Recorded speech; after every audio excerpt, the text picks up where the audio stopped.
Hello दोस्तों, आप कैसे हैं। आपसे हम निवेदन करते हैं कि आप हमारे चैनल को सब्सक्राइब करें और हमारी हौसला अफजाई करें। कहानी का अब चौथा पार्ट शुरू होता है। 3, 2, 1। कितने अफसोस की बात है कि लड़का जवान हो गया लेकिन बालिग नहीं हुआ, जिम्मेदार नहीं हुआ। हमारी भरपूर कोशिशों के बावजूद उस जिम्मेदारी के काबिल नहीं हुआ जो सिर्फ 13 महीनों में उस पर शायद होने वाली है। सिर्फ 13 महीने बाद ये अपनी माँ की करोड़ों की चल और अचल संपत्ति का इकलौता मालिक बनने वाला है। तब बाद में ये उसका क्या करता है, ये तो फिक्र का मुद्दा है ही। ये अहमक खरदिमाग वहसी इंसान पहले भी सब कुछ गड़बड़ कर सकता है। पहले क्या कर सकता है? मैं उस भाव से बोला। अब तुम जा सकते हो। वो बदले हुए स्वर में बोला। चेक। जिस गलियारे में से होकर अभी यहाँ पहुँचे थे उसी में सीधे वापस चले जाओ। वहाँ दाईं ओर के दूसरे कमरे में तुम्हें तुम्हारा चेक तैयार मिलेगा। Thank you and good night. उसने उत्तर न दिया। मैंने निर्देशित कमरे के दरवाजे पर दस्तक दी तो एक बड़ी सुरीली आवाज़ में मुझे कम इन सुनने को मिला। दरवाज़ा धकेलकर मैं भीतर दाखिल हुआ। मैंने पाया कि वह एक काफ़ी बड़ा कमरा था जिसका एक शीशे का दरवाज़ा पीछे स्विमिंग पूल की ओर भी खुलता था। दाईं दीवार के करीब एक काली लकड़ी की विशाल मेज लगी हुई थी। मेज के पीछे एक युवती मौजूद थी जिसकी खूबसूरती को अगर एक शब्द में बयान करना हो तो वाह ही कहा जा सकता था। मैं मेज के करीब पहुंचा तो मैंने पाया कि वो एक काले रंग की जीन पहनी थी जो कि गिराफ की तरह उसकी सुडौल टांगों पर चढ़ी हुई थी। वैसी ही काली जो इसकी भी वो पहनी थी। उसके सामने के 3 बटन खुले हुए थे लेकिन बटनों का आपसी फासला इतना कम था कि उनके खुले होने के बावजूद बाइस्कोप का नज़ारा मुमकिन नहीं था। लेकिन उनकी उठान और दुधिया रंगत की कल्पना यूअर्स ट्रूली फिर भी कर सकता था। उसके बाल कटे हुए थे, आंखें सुरमई थी और होठ पतले थे। बंदे को सुधीर कोहली कहते हैं। घुटनों तक लाट टपकाता मैं बोला, आप शायद चौहान साहब की सेक्रेटरी हैं। वो भी हूँ, वो मुस्कुराती हुई बोली। वैसे लोग बाग मुझे मिसेज चौहान भी कहते हैं, सोनाली चौहान। ओह, मैंने आपको महज सेक्रेटरी समझा। मैं शर्मिंदा हूँ। कोई ज़रूरी बात नहीं, क्योंकि बीवी भी मैं महज ही हूँ। मैं समझा नहीं। इतने नासमझ लगते तो नहीं हो सूरत से। सूरत का क्या है? सूरत से तो मैं बीवी कतरा भी नहीं लगता। बीवी कतरा?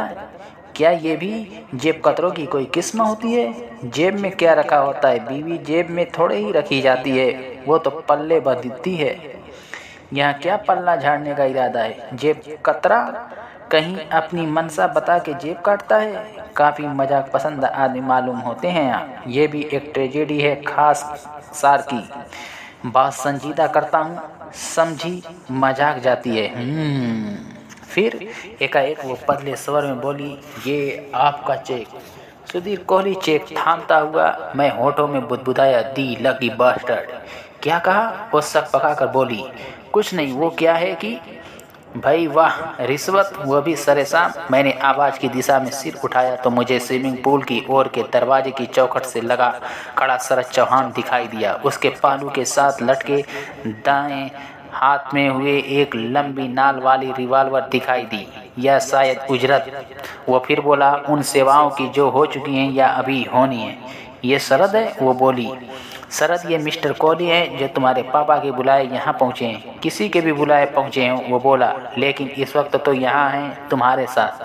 अपना चेक लेने आए हैं जो कि मैंने तुम्हारे पापा के हुक्म पर इनके लिए बनाया है। शुक्रिया बोल चुके या अभी बोलेंगे? ये काम अभी बाकी है तो मैं चला जाता हूँ। तुम तो जानती ही हो कि तुम्हारे रंग में भंग मैं कभी नहीं डालता। निहायत बदतमीज आदमी हो तुम। एकाएक मैं आवेशपूर्ण स्वर में बोला।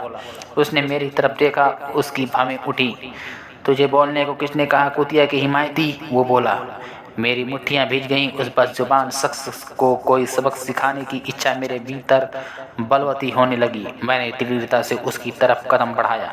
उसका रिवॉल्वर वाला हाथ सीधा हुआ। रिवॉल्वर की नाल मेरी तरफ तन गई। उसकी उंगली ट्रिगर पर कस गई। मैं ठिठक गया। वो करीब पहुंचा। उसने नाल से मेरी छाती को टपोका और कुत्ता खींचा। स्तब्ध वातावरण में वो आवाज़ जोर से गूंजी। मेरा मुंह सूखने लगा। क्या इरादा था उस वहशी इंसान का? क्या वो गोली चला सकता था? उसने घोड़ा खींचा। सोनाली के मुंह से एक घोटी हुई चीख निकली। में से गोली न निकली, केवल चैम्बर घूमने की आवाज़ ही खाली है। वो हंसता हुआ बोला, लेकिन सिर्फ इस बार। फिर एकाएक वो घूमा और जिधर से आया था उधर से ही वहाँ से वो रुखसत हो गया। मैंने चैन की गहरी सांस ली। देखा? सोनाली बोली।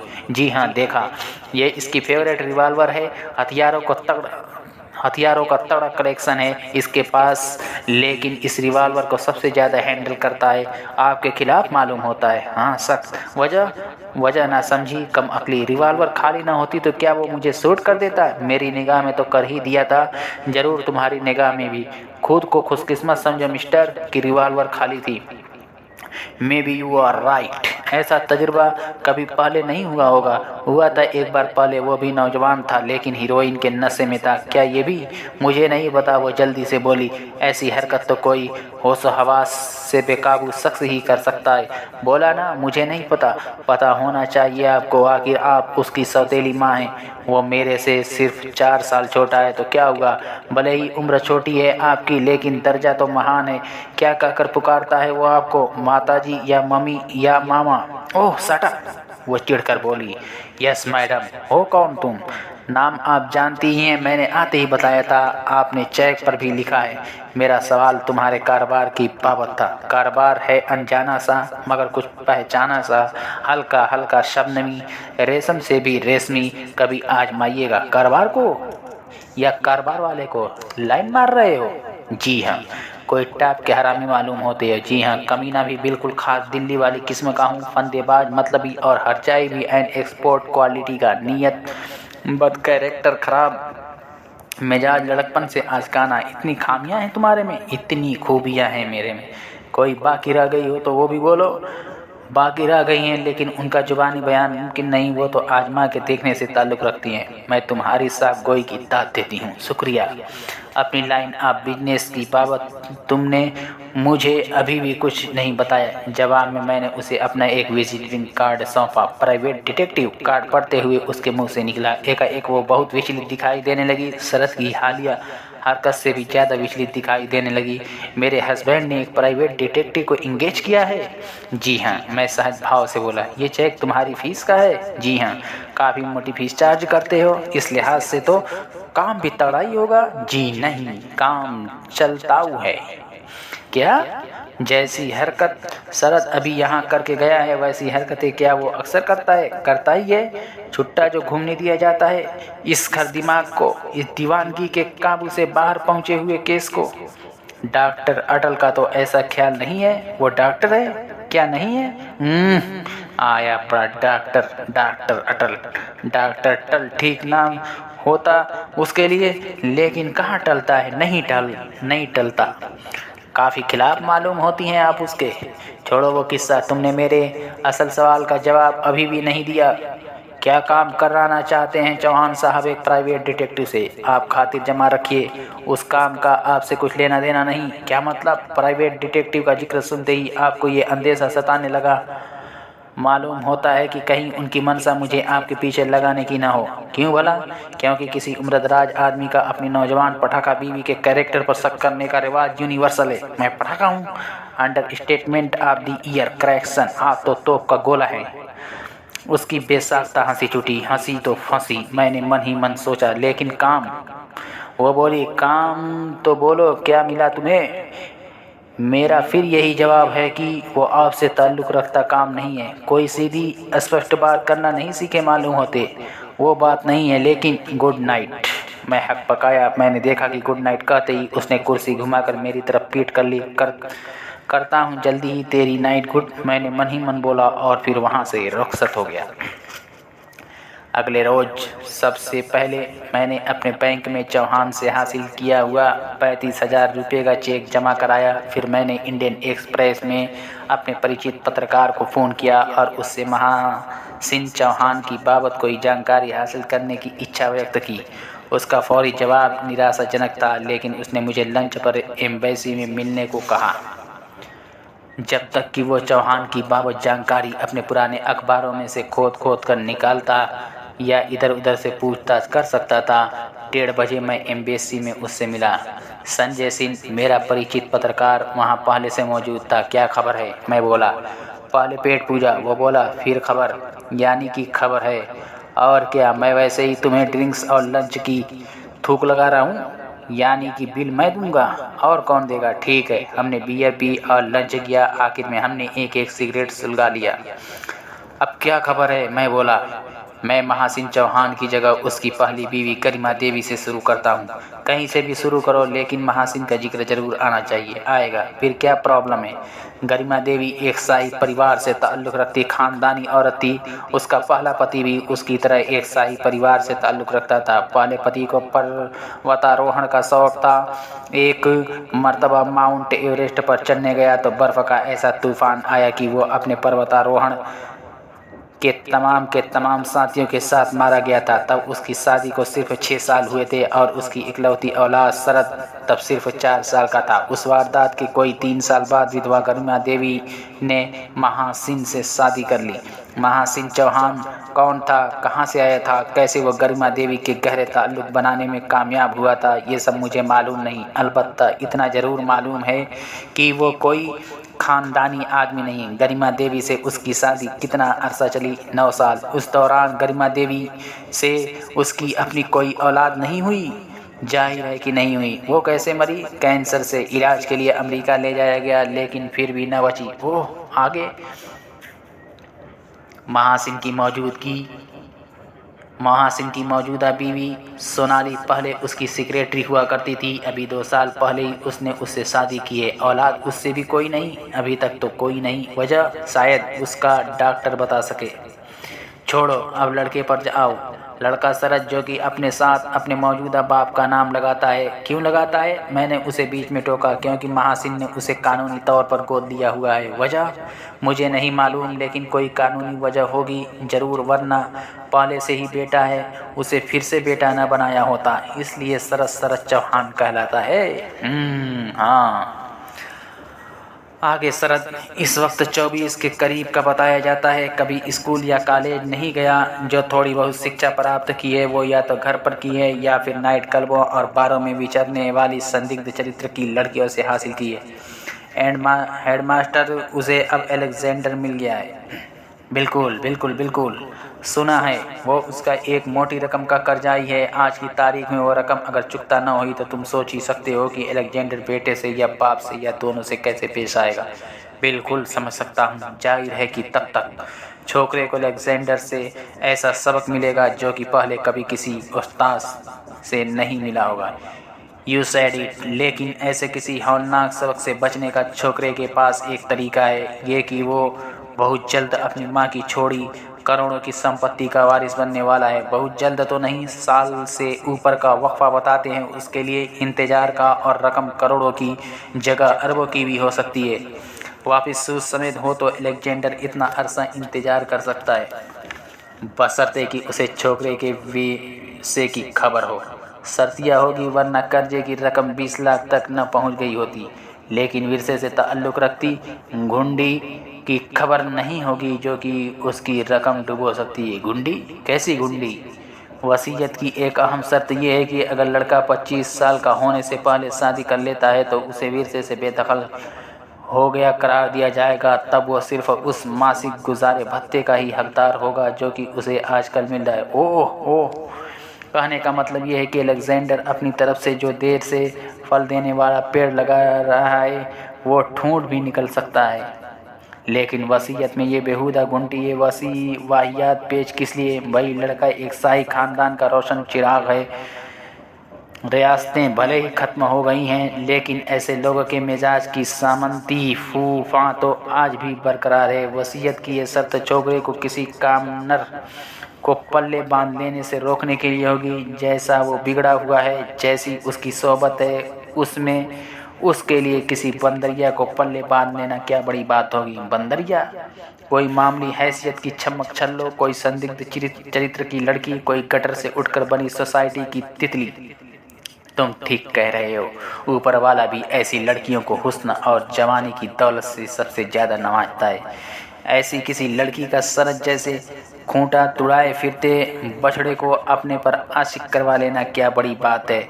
ऐसा न हो उसकी शादी किसी ऊंची हैसियत वाले खानदान की लड़की से ही हो, इसीलिए धागे से बंधी तलवार की तरह वो शर्त उसके सिर पर लटकाई गई है। जाहिर है विरसे के मामले में खुद महासिंह की क्या पोजीशन है? वह शाही संपत्ति का कोई कोर्ट द्वारा मुकर्रर किया गया ट्रस्टी है। सिर्फ ट्रस्टी है, वसीयत में उसकी शिरकत नहीं है।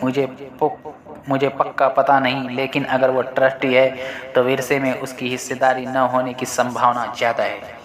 ये उसके साथ ज्यादती नहीं? कोई ज्यादती नहीं। दरअसल वो दौलत छोकरे के नाना की है, जो कि बारास्ता माँ उसे ट्रांसफ़र होना है। कोई बड़ी बात नहीं कि नाना की वसीयत में पहले से ही ये प्रावधान हो कि दौलत गरिमा देवी को मिले, और वो न रहे तो उसकी औलाद को मिले। औलाद भी न रहे तो मुझे पता नहीं, पता करना था, अब करूँगा। दरअसल ये औलाद भी न रहने वाली बात मुझे सूझी ही नहीं थी। जितनी तेज़ रफ्तार लाइफ वो लड़का जी रहा है, उसमें तेज़ रफ्तार का जानलेवा साबित हो जाना कोई बड़ी बात नहीं। मसलन किसी अलेक्जेंडर जैसे सुपर गैंगस्टर के कराए उसका कत्ल हो सकता है। अपने बेहद भड़कीले हिंसक मिजाज की वजह से वो किसी का कत्ल करके फांसी पर चढ़ सकता है। वो ड्रग एडिक्ट है और ड्रग्स ही उसकी जवान मौत की वजह बन सकते हैं, या ड्रग्स ना हासिल हो पाने की सूरत में वो पस्ती के हवाले होकर खुद अपनी जान ले सकता है। वो लड़का तो एक सुलगा हुआ बम है जो कि कभी भी फट सकता है। तब क्या होगा? तब उसकी नाना की दौलत का क्या होगा? मैं मालूम करूँगा। अब जब ड्रिंक डिनर की पेशकश है तो मालूम करूँगा ही। ड्रिंक डिनर की पेशकश है? कहाँ है? किसने की? तूने की? और किसने की? मैंने कब की? नहीं की। लेकिन करेगा तो सही। क्यों भला? ये तो तुझे मालूम होना चाहिए। मुझे नहीं मालूम। ठीक है, नो प्रॉब्लम। उसने एक नकली जम्हाई ली और बोला, मैं तुझे एक बात बताना भूल गया। आइंदा काफ़ी सारे दिन मैं बहुत बिजी हूँ, इसलिए तेरे से फ़ोन पर बात या मुलाकात नहीं हो सकेगी। लेकिन वो औलाद न रहने पर वैसे की पोजीशन वाली बात नहीं हो सकेगी, मुलाकात भी नहीं हो सकेगी। आइंदा काफ़ी सारे दिन मैं बहुत बिजी हूँ। बताया तो? क्यों भाई? मैं सारी दुनिया को थूक लगाने वाला, तू मेरे को थूक लगा रहा है? थूक नहीं लगाना चाहता, सिर्फ तेरी आँख से जरा सा सुरमा चुराना चाहता हूँ। एक नंबर का हरामी है तू। 2 नंबर का, 1 नंबर का तो तू है। मैंने असहाय भाव से गर्दन हिलाई तो उसने उठने का उपक्रम किया। चलता हूँ। तू तो अभी रुकेगा खामखा? भाई बिल चुकाने के लिए। इसी को कहते हैं कि पहाड़िए मीत, किसके खाया पिया और किसके। वो हंसा। मैंने तेरी बात का बुरा नहीं माना। वो बोला, जिसका अन्न खाया हो, जिसकी बियर पी हो, उसकी बात का बुरा न मानना मेरा फर्ज है। मैंने दांत पीसे। तो मैं चलूं? अब ड्रिंक डिनर की अपॉइंटमेंट तो फिक्स करता जा मेरे भाई। तेरी हामी हो गई तो सब कुछ फिक्स ही फिक्स है। मैं तुझे फ़ोन करूँगा। ठीक है। मैं नेहरू पैलेस पहुँचा। लिफ्ट के करीब मुझे दीवार से टेक लगाए खड़ा एक आदमी दिखाई दिया। मेरे पर निगाह पड़ते ही उसके चेहरे पर ऐसे भाव आए जैसे उसकी जान में जान आ गई हो। अपने ऑफिस का दरवाज़ा ठेलकर मैं भीतर दाखिल हुआ। नमस्ते, मैं रजनी से बोला। एक आदमी आपको पूछ रहा था। वो बोली, 2 चक्कर लगा चुका है। कौन आदमी? तभी ऑफिस का दरवाज़ा खुला और लिफ्ट के करीब वाले आदमी ने भीतर कदम रखा। रजनी ने सिर उठाकर उसकी तरफ देख कर बोली, यही। मैंने घूम कर नए सिरे से उसका मुआयना किया। वह कोई सूरत से ही मवाली लगने वाला आदमी था, जो कि अच्छे कपड़े पहनकर और फिल्मी स्टाइल से बाल संवार कर समझता था कि संभ्रांत लग सकता है। वो क्लीन शेव्ड था, लेकिन उसकी भवें इतनी मोटी थी कि दाढ़ी मूछ की सारी कसर उसकी भवों ने ही पूरी कर दी मालूम होती थी। कोहली साहब, वो बोला। हाँ, मैं बोला, क्या है? मैं आपके लिए किसी का पैगाम लेकर आया था। दोपहर से इंतजार कर रहा हूँ। किसका? बिग बॉस का। दिल्ली में तो सभी बिग बॉस हैं, कोई नाम तो लो भाई। उसने मेरे निजी कक्ष के बंद दरवाजे की ओर निगाह डाली और बोला, भीतर चलिए, बताता हूँ। जो बताना है यही बताओ। ठीक है। बिग बॉस ने कहलवाया है कि आप उसके काम में दखल अंदाज होने की जगह अपने काम से काम रखें और खामखा की पंगेबाजी से बचें। उसका कौन सा काम? कौन सी पंगेबाजी? सब मालूम है आपको, विभाग की तरफ से मैं आपको चेताने आया था, अब चेते ही रहिएगा। इसी में आपकी भलाई है, वरना मुझे फिर आना पड़ेगा। क्या करने? फिर चेताने। चेताया सिर्फ एक बार जाता है, दूसरी बार क्या करने आएगा? वह समझाने के लिए मुझे आपको कुछ दिखाना पड़ेगा। क्या? ये एकाएक उसने जेब से एक भरी रिवॉल्वर निकालकर मेरी तरफ तानी। रजनी के मुंह से एक घुटी हुई चीख निकल गई। अगली बार यहीं मरे पड़े होंगे। वह धीमी लेकिन कहर भरी आवाज में बोला, चाहो तो इसी बार। तुम दिन दहाड़े, मैं बोला, एक गवाह के सामने मेरे पर गोली चलाने की हिम्मत नहीं कर सकते। गवाह भी यहीं मरा पड़ा होगा। रजनी के शरीर ने जोर की झुरझुरी ली। वो कुछ क्षण निगाहों से मुझ पर कहर बरसाता रहा और फिर बोला, अभी जाता हूँ, फिर आऊँगा। वो जाने के लिए घूमा। एक बता के जा, मैं तीखे स्वर में बोला, बल्कि उसकी हामी भर के जा। कौन सी बात? तू अलेक्जेंडर का आदमी है? वो हंसा, एक हिंसक हंसी हंसा।